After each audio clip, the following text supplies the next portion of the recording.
What's up, you guys? Vinny Vendetta here, and welcome to another Summoners War video. In today's video, guys, we're going to talk about Necro. We're going to talk about, briefly, we're going to cover the generals of Necro, what you need to bring to beat Necro, B10 that is. And then we're going to talk about my team, the units that I bring and why, and as well as just a couple tips and tricks that I use, that I incorporate with my team to help me beat Necro and make it a little bit more successful, a little more reliable, because it's a very inconsistent dungeon in terms of what can go on. So we'll cover that, guys. And with that said, let's just get started. So first thing we're going to talk about is the homunculus. And the reason I want to start with him is because he's quote unquote farmable. He definitely is farmable. So it's not like you have to wait for a Nat 5 to come around. He is going to take you a little while, especially if you can't get consistent A plus or S ranks. It's going to take you a little bit. I did it getting about consistent A plus for sure, and then S and maybe double S if I get lucky. And that took me about a week and a half. So it's going to take a while. If you can get less, if you can get around a solid A, maybe the occasional A minus, you can still do it. It's going to take you a couple weeks, but he's a Nat 5, and you can build in many different ways, and I highly recommend that you do it, because he can help you in many places of the game. He can help you in literally any aspect. He transforms to whatever you need him to be, and he's just awesome. So we're going to start with him, and mine is on an ABA build. So what that means is, you can see on the screen here, we have the first skill is on the top part, so it's A, the bottom part would have been B. And then the second skill we have on the bottom part, that makes it B, and then the top part is A again. ABA. If you guys don't know how to name your homunculuses or describe them, you can check out Jew Bagel's video. I'll put a description in the link. I'll put a link in the description so you can check it out. Just a quick way of being able to identify the skills of a homunculus. So this homunculus is entirely built around Necro. And what is the most important part in Necro? It's multi-hits. You have to have multi-hit monsters because the boss has a shield that takes a certain amount of hits to break. It's not an amount of damage. It's just the amount of hits. So you got to bring those multi-hitters. And the homunculus has a multi-hit on every single ability when he's built this way. Not only does he have multi-hits on every ability, he brings 4, probably the most essential debuffs in the Necro raid, or Necro dungeon. He brings HP block, excuse me, HP block. He brings the slow debuff, which is the most important. And then he brings defense break and branding, along with tons of multi-hits, and he's a solid nuker. Really great monster, guys. So if you're struggling in Necro, you don't have damage dealers for it, you have runes, you have good monsters, you just don't have the ones that fit in the spot, grind out the homunculus. He's going to make your life so much easier. So that's why we're bringing him. The next thing that we're going to bring is the Water Lich, and for very similar reasons, guys. The Water Lich, and like his brother, the Wind Lich, they bring the slow debuff and the defense break, and they're both multi-hitting on all their skills, which is really important. So again, you can see here, we have slow, we have defense break, and both multi-hits. And really probably the best monster, other than the homunculus, the best monster that you could bring into Necro, aside from maybe Colleen. So we got him. And speaking of her, let's talk about Colleen. She comes in as our main healer. She also provides an attack buff, and she brings in heal block and attack break with multi-hits as well. So just an all-inclusive kit, brings everything you need, just like the previous 2 monsters I mentioned. So those are like key units, guys. Having a multi-hitter DPS or a multi-hitter slow, multi-hitter defense break, it's kind of what you need to revolve around. So if you don't have, well, Colleen's a 2-star. You can't get around that. You can get her. You can farm for the homunculus. You might not have the Water Lich, but the Wind Lich can also do. And if you don't have those units, that doesn't necessarily have to be a multi-hitter, but you need a monster that has a slow on the primary skill like Hua to go last and put the slow debuff on the boss on their primary skill. So that's kind of what you're looking at there. The next 2 monsters I'm going to talk about that I use in my team, not everybody has. And I'll tell you some replacements. One monster is Tashar. Now, Tashar, guys, he's the Wind Phoenix. He's a Nat 5. Not everybody has him. Probably very few people have him. But I particularly love my Tashar, especially in Necro. His third skill is an AoE. There's no multi-hits. There's no debuffs. It's literally just to clear the trash to help me get to the boss faster. The trash is going to be the most time-consuming part in Necro B10. And if you can effectively clear it, then you're good to go. And my Teshar is my way of doing that. Other options could be Lucian, since he can clear the waves. Any AoE, standard AoE nuker, anything with an AoE that does a ton of damage can work. And if they have multi-hits or bring debuffs, then it's even better. My Teshar doesn't, but he's ruined really well, and he does the damage that I need. He's fast enough, so I bring him to clear the trash. Also, his leader skill is awesome, 33% crit rate. You don't need that, but I've built some of my monsters around that leader skill so that they can focus more on their damaging stats and not have to worry so much on getting their crit rate to 85 or 100%. So that's that unit. Now, the next unit I'm going to talk about, and this is the last unit that I use, and we're going to start talking about the generals of Necro and what you need, and you'll kind of see my monsters tie into those needs. So the last monster that I'm going to talk about here is Amarna, and this is the Light Anubis. Not everybody has him again, but replacements, Bella. You can bring Bella. She is a light monster with the defense break and a heal, so really good there. The reason I use Amarna is because I need a light tank, particularly light, and I'll talk about why in just a second. Amarna, though, he brings Disturb HP with his first skill, he brings Branding with his second skill, and then he has a passive heal every turn and an AoE res if need be. And the heal is based on attack power, so I can give him a little bit of attack and still have him do a decent amount of damage. Also, he's multi-hitting and be able to tank this middle boss. So with that said, let's start talking about what you need for Necro. And the first thing, obviously, you've heard me say it a million times already just in this video, you need multi-hits, because you have to break that boss's shield. Otherwise, you will never beat the boss and you'll just continually wipe. Second most important thing is the slow debuff. Again, like we talked about, the boss limits your team's attack speed. Only on the boss stage, mind you. So people build really slow units for Necro B10 because the boss limits their speed. Yes, the boss does do that, but building up teams slow on purpose it doesn't make a lot of sense to me. It's a waste of resources, really. Yes, you can put more into their damaging and their survivability, but the way I see it is speed still helps you get to the boss, and the stages before the boss are the most time-consuming parts of the dungeon. So the faster you can clear that, the faster you can get to the boss and beat it. So to me, speed is still really important. And why that is because for me, I need 161 speed on my monsters total in order for them to go before the crystals twice. So 161, that is including my speed totem. So mine it's not maxed. Let me get on the right tab. My speed totem, I believe, gives me 11 speed, 11% extra speed right now. So 161 plus 11 is about 172 speed total. I know that sounds like a lot, guys. Put a speed on slot 2 and you're pretty much good to go. But what this allows is, it allows all of my monsters that are above 161 speed to move twice before the crystals on every stage get to move. And the crystals are by far the most damaging units in the progression, in the first waves up to the boss. They hit everybody, they do a ton of damage, and they stun you. Which can totally mess up your runs, especially if you're bringing a lot of nukers and you're trying to go fast.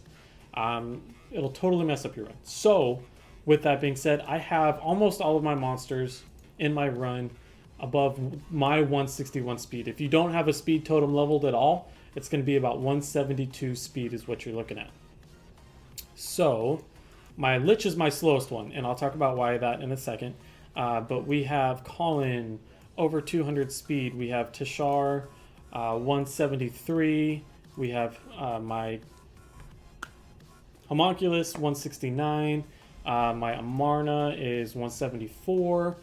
And so all those monsters will get to move twice, because not all the time, Tesher won't use his third skill all the time and clear the wave. He's going to derp, and he's going to use his first skill twice on a golem, and then the crystals are going to go and they're going to make us wipe.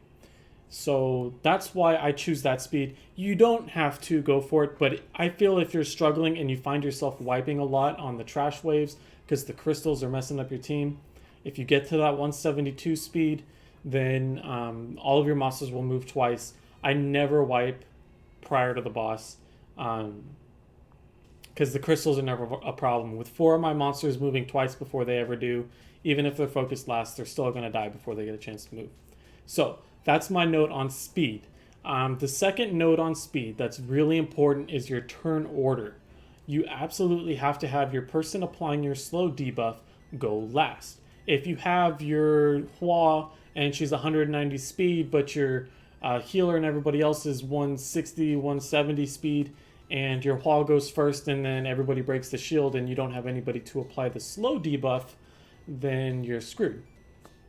So you need to have your unit that's applying the slow debuff go last. And for my particular team, I set my team order in a very specific way down to the unit. There's no skips. I have it where Colleen goes first. She's my healer. I don't necessarily need her to be applying debuffs on the boss. If she does, that's great. But everybody else is already going to do it. So Colleen's going to move and take 2 hits or 3 hits off the shield. Then my Teshar is going to move, which it would be better if I can make him go last, but he doesn't offer any debuffs to me. So I really want my 2 units that also do a lot of damage that will apply the debuff to go after my Teshar. So we have Colin, then Teshar goes, that's 3 or 4 hits off the boss. Then my Amarna goes, that's another 2 or 3. If he violent procs, that's 3 or 4. And by now the shield is already broke. And my Homunculus will go. He may or may not use his second skill to slow. He may defense break and put branding up. When I have more skill ups, he'll put the slow on more often. But if he doesn't slow the boss, then my Regal goes. That's why he's so slow. I have him going dead last. He's my nuker as well. I have him on attack, crit damage, attack. He will put the slow on the boss and we'll have it good to go. So I have room for derp. I have room for the Homunculus to derp. If the Lich derps, maybe he'll get a good violent proc. But that's what you need to do. You need to set your team order so that your monster that applies the slow debuff goes last and puts the slow on the boss. Otherwise, you're screwed because the boss is going to limit your speed. Everybody's only going to get to go once before the boss does, and you're barely going to break the shield. And definitely not be able to do any damage before he kills you. So, turn order, very important. Now, I think I've covered just about everything except for why I bring a light monster. Two more things. So, before Amarna, I was bringing Bella, and it works just fine. It's just a little bit slower sometimes. It's actually pretty much about the same, but I feel my success rate is probably 5% higher with Amarna, so I go with him instead. And the reason is, the Lich in the middle stage, the mini-boss on the 3rd stage, the Dark Lich, loves to kill my nukers. My Teshar, you can see, very squishy. Barely even 10,000 HP. Total squish. I could make him have 20,000 HP, but I'm going to sacrifice a lot of damage, and I can counter that. I can still make all my nukers very nuky and squishy by bringing a light unit to tank the boss, the middle boss for me. If you have a light unit and you have a wind unit, the dark unit is going to attack the light unit first. And my Amarna here has a good 20,000 HP, a decent amount of defense, and he's good to go. He's going to tank that Lich for me all day. The only scenario in which I'm in trouble is if the boss defense breaks one of my squishy units and puts a couple hits into him right away. In that case, we're looking to be in a little bit of trouble. The boss, if we don't get a heal off in time, then the boss might kill him. But it does not happen very often where the RNG is that much not in your favor. And when you bring Bella as well, you have Colin to heal and Bella to heal. And Bella's got that smart heal, so she'll wait for your squishy nuker to get low, and then she'll heal him up. So very rarely is that ever become an issue when you bring a light tank. I know when the Fire Panda came out, a lot of people switched out Bella for the Fire Panda. I couldn't do that because the middle boss was still taking out my units. And I think that's probably the second most important or the second biggest problem that people run into with trying to clear Necro B10. And the last thing I'm going to mention is like a tip and trick for Necro B10 is vampire runes on your wave clear. So for example, my wave clear monster here is Tashar. He's the one that's going to be clearing all the waves prior to the boss to get me there faster. Lucian is another common example. You could probably do the water, what's her name? The water puree, since she has a good AoE. Like I said, anything with an AoE, if it can ignore defense, it's even better because the monsters have high defense. But it's not necessary, just an AoE nuker. The golems that have such high defense that are hard to kill are going to reflect damage back to your nuker. So for example, my Teshar can one-shot one of the golems, but then have a lot of damage reflected, and now my Teshar is almost dead just because of that. If you put vampire runes on your nuker, then it'll almost completely mitigate the reflected damage coming back to your attackers. So a lot of people are like, why did my monster just die? It didn't even get attacked. Well, it's because it did so much damage that it got reflected back and killed itself. If you have vampire runes, that'll counter that out, but you don't need vampire on everybody, just the main monster that's going to be clearing the trash waves for you. All right, so that was a lot of dense information. I'm sorry. I felt like I've been rambling on for a long time now, about 16 minutes. Holy crap. Okay, so we talked about the debuffs that are important.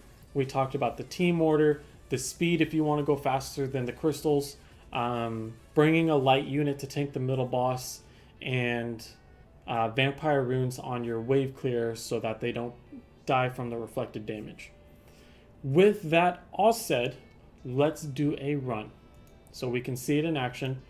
I'll use the team that I have here, and I'll show you their runes real quick because this has already gone on pretty long. But I hope some of the things that I've said will help you guys. If you're struggling, maybe you can relate to something that I said and be able to apply my fixes to help you get through it. So Teshar, guys, I have on Fatal Shield, Speed, Crit Damage, Attack. You can see his stats here. They're not super great. I have him built fast because I use him in my speed team. As a speed nuker, he's very squishy, but my plan is to never have him take a hit anyway. All right, then we have Regal. Guys, this is my main nuker for the boss. So he's on attack, crit damage, attack. He gives me my slow debuff, and he moves last. I have him intentionally slow. I could make him faster and still have him over 161 speed and still move last. But I wanted the full damage because he's going to be moving last a lot of the time and doing the most damage to the boss. We have the Homunculus, again, on Violent. You want Violent as much as you can in Necro. Violent Revenge is ideal. I chose Focus here because I wanted some accuracy so that he could be landing some of his debuffs on the boss. And you could see he's only 66% crit rate, and I did that intentionally because we only need 67 to have 100% crit rate because of my Teshar lead. If you don't have Teshar and you're running Lucian, you have a great damage leader skill, which allows you to shy more from the attack percent subs and going into more crit rate subs. Just the opposite of what I've done here. I worked with what I've been given. If you have a Lucian, then you work around the damage leader skill and get yourself more crit rate. Colin, guys, very common build, Violent Revenge. She has crap runes on her. They're not even leveled, but she does just fine getting through it. I made her as fast as I could to get more heals off. And then Amarna, I have him on attack, crit rate, attack. I didn't need the crit rate rune, but it had stats that I could use all around, and it gave him 100% crit rate, so why not? I didn't need it, but it works well with what he's got going on. So let's go ahead and test it out. So Violent is also very good, guys, because with your multi-hitters, if they Violent proc and go again, then it takes out most of the shield already. So you'll be able to see my Teshar is going to move twice before the crystals ever do, if they live that long. Alright. And to me, that's kind of key, because those crystals will kill you. Teshar won't use his third skill all the time. They won't focus the crystals all the time. And if you don't get enough turns in to allow room for monsters to derp, then you're going to get messed up. This is the stage that I would die at the most, because my squishy would die right away. The boss would target, it's very smart, it will target the weakest of the group. And with having a light unit in here, the boss is going to go for the light unit every time, unless I have a defense broken squishy monster, in which case it might go for the squishy, but more often than not, we're able to heal up and get rid of that defense break before the boss gets to move. As again, you could see him going after Amarna only. Alright. Got one more wave to go through. Let's see if we get some crystals to move. We still haven't attacked the crystals. Barely attacking the crystals. The golems get to move, but my Tashar's going to move again before they do. We got rid of one. Almost two. So we did take one hit from a crystal, but we were able to kill the other one and most of the golems. Alright. So let's see. Let's get some hits on the shield. Shield goes down. We apply the slow debuff. Now next turn we all get to move a couple times. Hopefully put on some defense break. Perfect. And then we work the boss down. Now Tashar can nuke. The homunculus. Everybody gets to do their job just fine. Now, more often than not, it's the Regal, the Water Lich, that gets stolen by the boss because he does the most damage. That second skill hits for about 70,000 or so. And he gets taken down pretty quick. With the Teshar there and the homunculus to defense break and nuke it down, the Anubis will put defense branding on it and help it die that much faster. Even if one of my other units, say my Teshar or my homunculus, were to be taken, there's still another neutral element to take it down. I say that because I used to do like a Tark run, and then my Tark would get stolen, or not my Tark, my Rauk would get stolen, and my Rauk would just demolish my whole team. So, guys, this dungeon is RNG based on its own. Whether or not you land the debuffs, whether or not you violent proc. This best time, this 136, is with this exact team. And there could also be runs that are 2.5 minutes long, just depending on how bad or how good the RNG goes. So, for example, like with my Dragons and my Giants team, I'm gonna finish it within 5 or 10 seconds of a difference. This could be a whole minute of difference, just strictly depending on RNG. So we'll give it one more run here, guys, and I think that's gonna be it. So we got to play with the homunculus a little bit. Gave you some tips and some tricks for help beating Necro B10. I haven't focused on this dungeon a whole lot. I'm sure I could get faster, more consistent runs. But I was able to put this together fairly easily, guys. Like I said, if you don't have the Anubis, you can use Bella. The homunculus is farmable. If you don't have him, switch him out with a Lich. If you don't have Teshar, you can use Lucian. You could use any AoE nuker. You could use a Barbaric King. You can use a Pure Ray. You can use anything with an AoE. So, and the important part is getting your slow buff to go on last, and that's it. I think, honestly, the thing that helped me the most was bringing the light unit to tank the boss. I tried a couple different things. I did the light Frankenstein. I did the light Puree. Bella, I didn't like the other two. They didn't do enough damage. They both multi-hit, but really I didn't feel like they brought anything that helped with my survivability. Bella is great. My only issue with Bella is that she's not a multi-hitter, but she's a very reliable defense break, so that when the boss finally gets slowed, you do not have to wait for the defense break to get applied. She'll put it on right away, and killing the boss actually goes faster sometimes than with this run. So Bella's a great unit, obviously very easy to get, but I have a light Anubis, so I'm gonna use him because he's fun, and he adds an extra little bit of survivability. If for some reason my team were to wipe, he can AoE res the whole team, which is pretty great, and he's got a passive heal every turn. So, but not everybody has it. So it should be the same thing here. So we didn't get the defense break on turn 1. My Lich used his second skill instead of his first skill, but it will definitely be applied this turn. There it is. Also, one more thing for your monster that goes last, that's going to be applying the slow debuff. Make sure they have at least 55% accuracy, so that they can actually apply the debuff. That was another thing I kind of struggled with, was getting my nuker to have a good amount of defense, HP, attack, speed, and then having accuracy. So it was a lot of stats to squeeze in. Our homunculus died, but our Anubis was able to go ahead and res him. Even if he didn't res him, we'd still have enough multi-hits. to get the slow on and then defense break the boss and still win. Alright. And we'll kill it. And that's it, guys. So if you have any questions, feel free to let me know below in the comments. Wow, that was a slow run. If you have questions, let me know in the comments. I'll be happy to help you out as best I can. And we'll go from there. So that's it for today, guys, for the raids. This already went on way longer than it should have. I kept rambling every time I thought about something. So yeah, if you have any questions, let me know. I'll be happy to get back to you. With that said, I hope to see you guys in my future videos. Thank you so much for liking and subscribing to my channel. And I will see you guys, as always, in the next one.